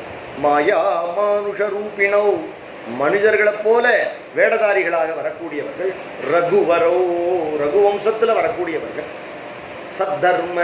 சத்தர்ம வர்மௌஹிதௌ சிறந்த க்ஷத்ரிய தர்மத்தில் வளர்க்கப்பட்டவர்கள். ஹிதௌ உலகத்துக்கு ஹிதகரமான காரியங்களை செய்பவர்கள். சீதா அன்வேஷண தத்பரௌ சீதையை தேடிண்டு வரக்கூடிய ஒரு அவசரத்தில் இருப்பவர்கள். பதிகதௌ தன்னுடைய அந்த சபரி வீடு எங்க அப்படின்னு தேடிண்டு அந்த பதிகதௌ அந்த மார்க்கத்தில் வந்தவர்களான பக்தி பிரதௌ தௌ பக்தி பிரதௌ நமக்கு இந்த ஹிருதயத்தில் பக்தியை தரக்கூடியவர்கள். சபரிக்கு அனுகிரகம் பண்ண வந்தவர்கள். தௌ ஹி நகா அந்த பக்தி பிரதௌ தௌ ஹி நக எனக்கு பக்தியை தரக்கூடியவர்களான அந்த ராமலக்ஷ்மணர்கள் அப்படின்னு சொல்கிறார். இந்த தியானத்தில் அப்படி வரா ராமரும் லக்ஷ்மணரும் வந்து இந்த சபரி பாட்டியினுடைய வீடு எது அப்படின்னு கேட்டுன்னு வந்து பாட்டி கையால் கொய்யாப்பழத்தை வாங்கி சாப்பிட்டு பாட்டி அவளுக்கு வந்து ஆசிரமங்கள்லாம் சுற்றி காட்டி குருவனுடைய மகாத்மியத்தை சொல்லிட்டு அவளிடத்துல உத்தரவு வாங்கிட்டு பாட்டி கிளம்பி தன்னுடைய சபரி பதத்துக்கு போனாள் அப்படிங்கிற சரித்திரம் இதில் அன்வயப்படுத்தி பார்க்கும்பொழுது அழகாக தெரியறது இல்லையா? சபரி எங்கெங்கோ அலைஞ்சு ஒரு சாதாரண அறிவு கூட இல்லாமல் மதங்கருடைய சன்னிதானத்துக்கு வந்ததுக்கு காரணம் விஷ்ணு அகைதுகி கிருப்பா. அங்கே அவளுக்கு எது கிடைச்சது? விஷ்ணு கிருப்பையினால அந்த மதங்கருடைய தரிசனம் கிடைச்சது. மகதாம் தரிசனம் அதுக்கு அடுத்தது அவளுக்கு சேவை பண்ணணுங்கிற எண்ணம் ஏற்பட்டது. தேஷாம் ஸ்ரத்தையா சேவாச்ச. அதுக்கப்புறம் சாதுனாம் கருணா ஏவ. மதங்கர் கூப்பிட்டு அவளுக்கு அனுகிரகம் பண்ணி கைங்கரியம் கொடுத்தார். தத ஹிருதய சுத்ததா. அவளுக்கு ஹிருதய சுத்தி ஏற்பட்டது. அதனால மதங்கர் எவ்வளவு வரம் கேட்டாலும் எனக்கு நீங்க தான் வரம் என்று அவளுக்கு தோணி போயிடுது. குருநாதர் தான் வரம் என்று தோணி. பகவத் தரிசனே காங்ஷா. அப்போ குருநாதர் சொன்னார் அப்படின்னு பகவான் வருவான்னு 1 வருஷம் 2 வருஷம் இல்லை, 12 வருஷ காலம். ராமர் எங்கே இருக்கார்? அப்போ ராமர் அந்த முதல்ல சித்திரக்கூட்டத்தில் இருக்கும் பொழுதே மத்தங்கர் கிளம்பிட்டார். யோக சித்தியில் யோக தரிசனத்தில் பார்த்தா சித்திரக்கூட்டத்தில் பிரபு இருக்கார். இன்னும் இங்கே வர்றதுக்கு 12 வருஷம் ஆகும் அவதாரத்தில். அது வரைக்கும் என்னுடைய அவதாரத்தில் காலம் கிடையாது. அதனால் நான் கிளம்புறேன், நீ இருந்து ராமநாமத்தை சொல்லிட்டு ராமர் உன்னை தேடி வருவார். ராம தரிசனம் பண்ணி உன்னுடைய குரு பக்தியினுடைய பலனை அனுபவிச்சுட்டு நீ என்னிடத்துல வா அப்படின்னு சொல்லிட்டு போயிருக்கார். அதனால் பகவத் தரிசனே காங்ஷா. இந்த பகவத் தரிசனத்துக்காக அவள் ஏங்கினாள். பகவான் ராமரே அவளை தேடிட்டு வந்தார். அப்படிங்கிற இந்த பக்தி சோபான பங்கை நம்மளுடைய கிரந்தங்களில் இது அழகாக இந்த சரித்திரங்கள் காட்டப்படும். அதனால் நாரதருடைய சரித்திரமோ அதுபோல் நம்மளுடைய சபரியினுடைய சரித்திரமோ அழகாக அதுக்கு அன்பயப்படுத்தி பார்க்கலாம். ரொம்ப அழகான விஷயங்கள். அதனால் அதுக்கு அடுத்தபடி 26வது ஸ்லோகம் சொல்கிறார். ஸ்ரவணம் பக்தி சாஸ்திராணாம் கீர்த்தனம் ஸ்ரீஹரேரபி நிரந்தரம் ஞான ஜபோ பக்தி சோபான பங்கய. ஸ்ரவணம் பக்தி சாஸ்திரம்.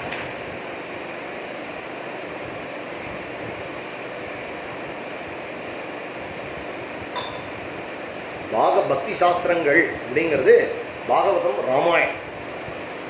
பாகவதத்தையும் ராமாயணத்தையும் எப்பொழுதும் விடாமல் சிரவணம் பண்ணிட்டே இருக்கு. சிரவணம் பக்தி சாஸ்திராணம் கீர்த்தனம் ஸ்ரீஹரேரபி. எப்பொழுதும் கீர்த்தனீய சதா ஹரிஹி என்று ஹரி கீர்த்தனம் செய்ய வேண்டும். நிரந்தரம் நாமஜபா.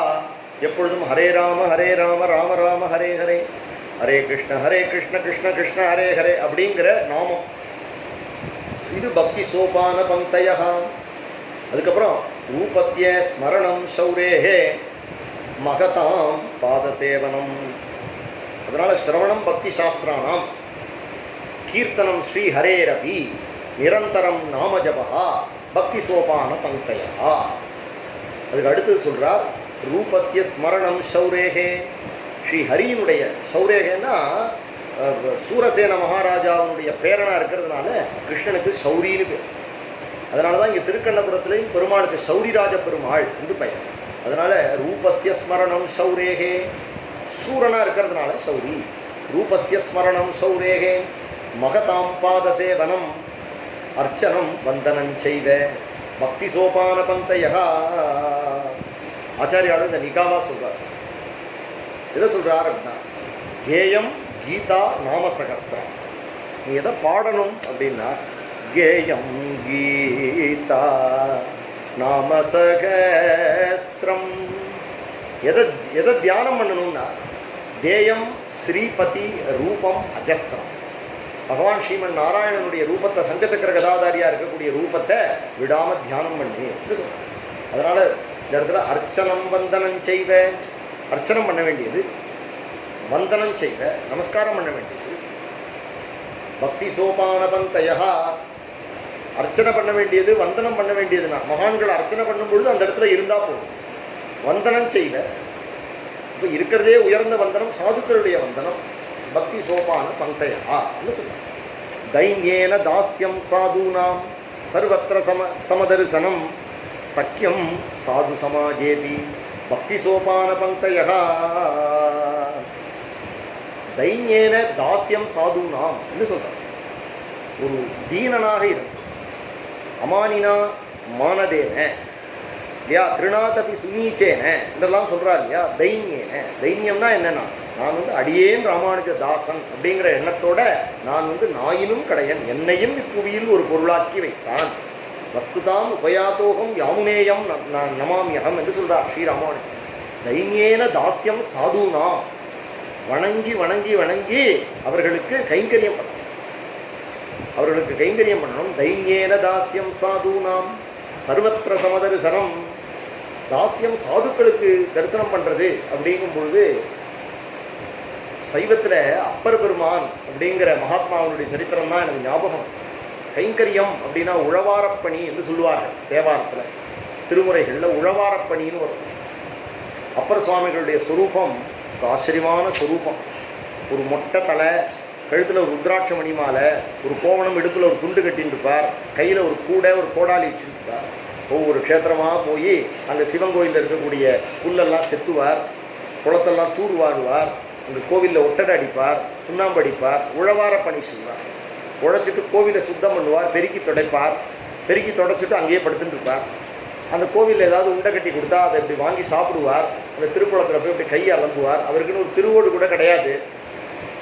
என்ன காரணம்னா என் கடன் பணி செய்து கிடப்பதே. உடம்புனால சிவன் கோயிலில் உழைப்பார், உழவார பணி பண்ணுவார். வாக்குனால தேவாரம் பாடுவார், எப்பொழுதும் பரமேஸ்வரனே பாடுவார். மனசுனால உலகம் க்ஷேமமாக இருக்கணும், உலகம் க்ஷேமமாக இருக்கணும்னு நினைப்பார். இப்படி ஒரு தைன்யேன தாசியம் சாதுனா, சாதுக்களுக்கு சிவபக்தர்களுக்கு கைங்கரியம் பண்ணுவார், சிவன் கோவிலில் கைங்கரியம் பண்ணுவார். இப்படி தான் இருந்துட்டு இருக்கார்.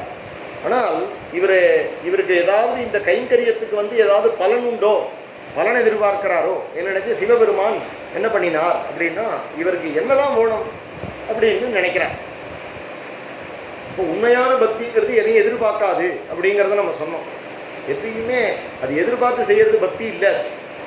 அப்போ இவர் இருக்கிற இடத்துல என்ன பண்ணுறார் அப்படின்னா, இவர் சாப்பிட்டுட்டு நல்லா உழவார பணிலாம் பண்ணிவிட்டு நல்லா பசியோடு இருக்கார். உடனே பஞ்சபட்ச பரமாண்ணங்கள் அவர் எழுத்தா மாதிரி வந்தது. தேவலோகத்தில் இருக்கக்கூடிய வஸ்துக்கள்லாம் வந்தது. உடனே அதை பரிமாறுறதுக்கு அழகான கன்னிகைகள்லாம் வந்தார்கள், தேவ கன்னிகைகள்லாம் வந்தார்கள். அவருக்கு ஒரு மாயாவிதானமான ஒரு அருமையான அம்சத்துளிகா மஞ்சம் வந்தது. அதில் அவளுக்கு பணிவிடை செய்யறதுக்கு பணிப்பெண்கள்லாம், தேவலோக கன்னிகைகள்லாம் வந்தார்கள். தேவலோக கன்னிகளை பார்த்து அப்பர் வணங்குறார். அந்த உயர்ந்த தின்பண்டங்கள் எல்லாம் பார்த்து இதெல்லாம் நீங்கள் எடுத்துன்னு போங்கோ அப்படிங்கிறார். அப்போது சாப்பாட்டுக்குள்ள விஷயத்தையும் விலக்கிவிட்டார்.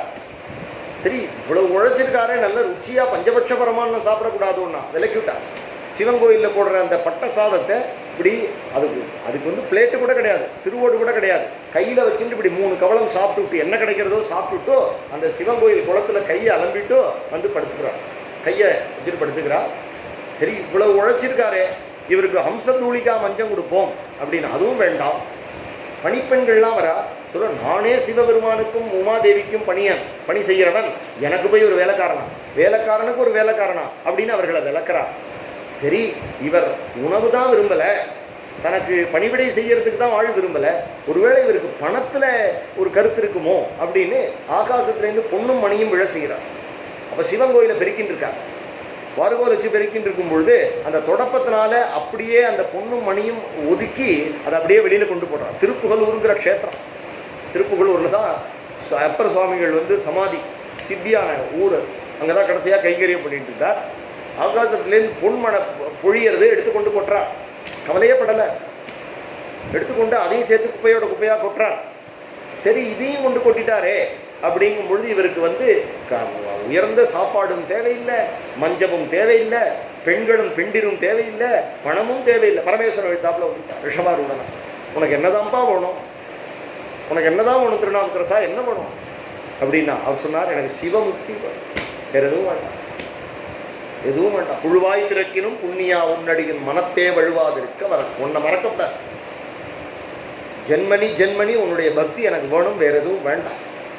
எனக்கு உன்னை மறக்கக்கூடியது தான் விபத்து, எனக்கு உன்னுடைய ஞாபகம் தான் எனக்கு சம்பத்து, அதனால் எனக்கு அதை கொடு, உன்னோட இணைந்திருக்கக்கூடிய விஷயத்தை கொடு அப்படின்னு அவர் அப்பர் சுவாமிகள் அதுக்கு முன்னாடியே கைலாச பருவதம் ஏறிட்டார் சிவனை பார்க்கறதுக்கு. கைலாச பருவதத்தில் சிவபெருமான் அவரை தடுக்கிறார். நீ கைலாசம் வராத, உனக்கு கைலாசத்தில் தரிசனம் கிடையாது. அழறார், என்ன கைலாசத்துலேருந்து விலக்கிட்டு நீங்கள் என்ன பண்ண போறேன் அப்படிங்கிறார். நீ இருக்கிற இடமே கைலாசம்ப்பா, நீ போ, திரும்பி போ, நான் நீ இருக்கிற இடத்துல உனக்கு தரிசனம் கொடுக்குறேங்கிறார். அவருக்கு கைலாச தரிசனம் எங்கே கிடைக்கிறது தெரியுமா? திருவையாறில் கிடைக்கிறது. திருவையாறுங்கிற பஞ்சநத க்ஷேத்திரத்தில் அப்பர் சுவாமிகளுக்கு கைலாச தரிசனம். அப்பர் சுவாமிகளுக்கு கைலாச தரிசனம். திருப்புகலூரில் முக்தி, சிவமுக்தி. திருப்புகலூரில் கைங்கரியம் பண்ணிட்டு அழகாக ஜபம் பண்ணிட்டு நமசிவாயத்தை சொல்லிட்டே விபூதி இட்டுக்கிறார். அப்படியே சிவனோட 2ஆ கலந்துட்டார். அப்படிங்கிற ஒரு அனாயாசமான வாழ்க்கை எதனால் கிடைச்சதா? தைன்யேன தாசியம் சாதுனாம், சிவனடியார்களுக்கு கைங்கரியம் பண்ணினதாலே கிடைச்சுடுச்சு, வேற எதுனாலையும் கிடைக்கல. தைன்யேன தாசியம் சாதுனாம் சர்வத்திர சமதரிசனம், எல்லா இடத்துலையும் சமதரிசனம், எல்லா இடத்துலையும் சமதரிசனம் இல்லையா? அப்படி சமதரிசனம். ஏகநாதர் கழுதையின் இடத்துல கூட பாண்டுரங்கனை பார்த்தார், நாமதேவர் நாயின் இடத்துல பாண்டுரங்கனை பார்த்தார், ரசிகமுராரி யானையின் இடத்துல நாராயணனை பார்த்தார், அதுபோல ஸ்ரீதர் ஐயாவால் ஒரு சண்டாளன் இடத்துல சிவனை பார்த்தார். அப்படின்னு சொல்லிட்டு வித்யா வினய சம்பன்னே பிராமணே கவி ஹஸ்தினி சுனிஜைவ ஸ்வபாகேஜ, ஞானதேவர் ஒரு எரும மாட்டின் இடத்துல பாண்டுரங்கனை பார்த்து சாமவேதம் சொல்ல சொன்னார். இப்படி மகான்களுடைய சரித்திரம்லாம் சமதரிசனம். பூரி ஜெகநாதத்தில் கோவர்தனன் என்று ஒரு பக்தன் இருந்தான். அவனுடைய நித்திய ஒரு கைங்கரியம் என்ன அப்படின்னா, யாராவது ஒரு சாதுவை கொண்டு வந்து அந்த பிராமணனுக்கு பாகவதனுக்கு பாதத்தை அலம்பி அந்த தீர்த்தத்தை குடிச்சு விட்டு அந்த அவருக்கு அன்னம் விட்டுட்டு தான் அதுக்கப்புறமா அந்த பிரசாதத்தை எடுத்துப்பான்னு அவனும் பத்னியும் அப்படி நியமமாக இருந்தா. ஒரு நாள் சாதுவை தேடி அலைஞ்சு கிடைக்கல, ஒரே ஒரு பிராமணன் கிடைச்சான். அந்த பிராமணனை ஆற்றுக்கு அழைச்சின்னு வந்து அவனை உட்கார வச்சு பாதத்தை அலம்பலாம் அப்படின்னு பாதத்தை திறந்து பார்த்தா பாதத்தில் ஒரே துணி கட்டியிருக்கு. அந்த துணியை பிரித்தா கால் அழுகியிருக்கு, அவனுக்கு அதில் புழு நெளியறது. அந்த பிராமணனே காலை விலக்கிக்கிறான், அது வேண்டாம் செய்யாதீங்கோ அப்படிங்கிறான். அவனுடைய பத்னி சொல்கிறா, இது பார்த்தா தொத்து நோய் மாதிரி இருக்குது, இதை தொடாதீங்கோ, நமக்கும் வியாதி வந்துடும், காலை அலம்ப வேண்டாம், இவருக்கு போஜனம் மட்டும் பண்ணி வச்சுடலாம் அப்படிங்கிறா.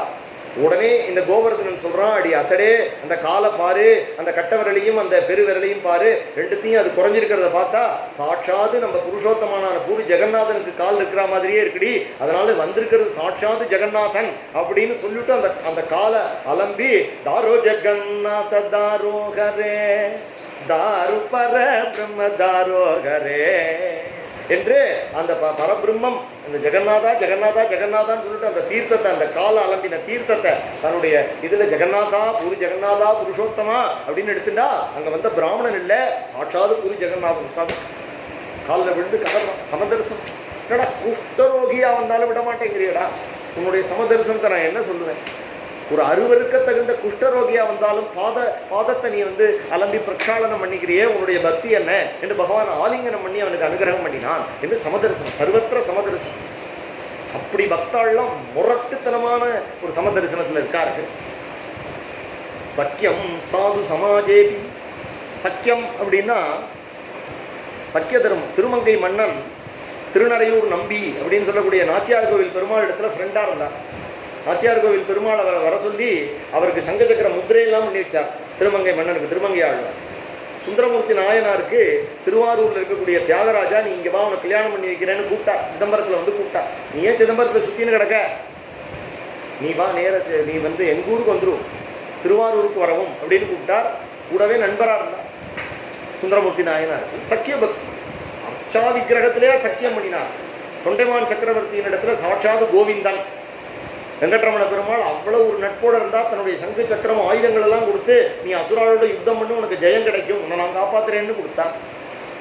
அதுபோல ராமாவதாரத்தில் இவருக்கு சுக்ரீவனுக்கு அப்படிப்பட்ட ஒரு அனுகிரகம் கிடைச்சது. கிருஷ்ணாவதாரத்தில் உத்தவனுக்கு கிடைச்சது, அர்ஜுனனுக்கு கிடைச்சது. இப்படிலாம் அந்தந்த அவதாரங்களில், அர்ச்சாவதாரங்களில் இருக்குது, விபவாவதாரங்களில் இருக்குது. இப்போ இல்லையே, அப்படிப்பட்ட ஒரு பரிபக்குவம் எனக்கு இல்லையே அப்படின்னு நீ கவலைப்படாத. சக்கியம் சாது சமாஜேபி. சாது சமாஜத்துல சக்கியத்தோட பக்தி சோபான பந்தயா தைன்யேன தாஸ்யம் சாதுனாம் சர்வத்திர சமதர்சனம். சக்கியம் சாது சமாஜேபி பக்தி சோபான பந்தயா த்யக்த்வா அபிமானம் கோவிந்தே சர்வஸ்வாத்மநிவேதனம் விஸ்வாசேன பிரபத்திஷ்ச பக்தி சோபான பந்தயா. ஜக்தாபிமானம், நான்கிற எண்ணத்தை விட்டுடு கோவிந்தே. பகவானிடத்துல நானும் ஒருத்தன் கிடையாது, நான் அவனோட அடிமை அப்படிங்கிற எண்ணத்தில் எப்படி மகாபலி சக்கரவர்த்தி சர்வத்தையும் அவருடைய சரணத்தில் கொண்டு வந்து ஒப்புவிச்சான். சர்வஸ்வா ஆத்ம நிவேதனம், உனக்குன்னு என்ன உண்டோ எல்லாத்தையும் அவன் சரணத்தில் போட்டுடு. விஸ்வாசேன பிரபத்திஷ்ட, விஸ்வாசத்தோட நம்பிக்கையோட பகவான் நாராயணனே நமக்கே பறை தருவான் அப்படிங்கிற நம்பிக்கையோட பக்தி பிரபத்தி பண்ணு. பகவான் பிரபத்திங்கிறது உயர்ந்த சாஸ்திரம். பிரபத்திங்கிறது உயர்ந்த சாஸ்திரம். அதனால இந்த பிரபத்தி சம்பந்தமான விஷயங்களை சூச்சனையாக அடுத்த நாளைக்கு சொல்லும் பொழுது சொல்லிட்டு இதில் 3வது பாகத்து நாளைக்கு போகலாம். கோவிந்தா கோபிகா ஜீவனஸ்மரணம் கோவிந்தா கோவிந்தா. ஹரே ராம ராம ராம ஹரே ஹரே.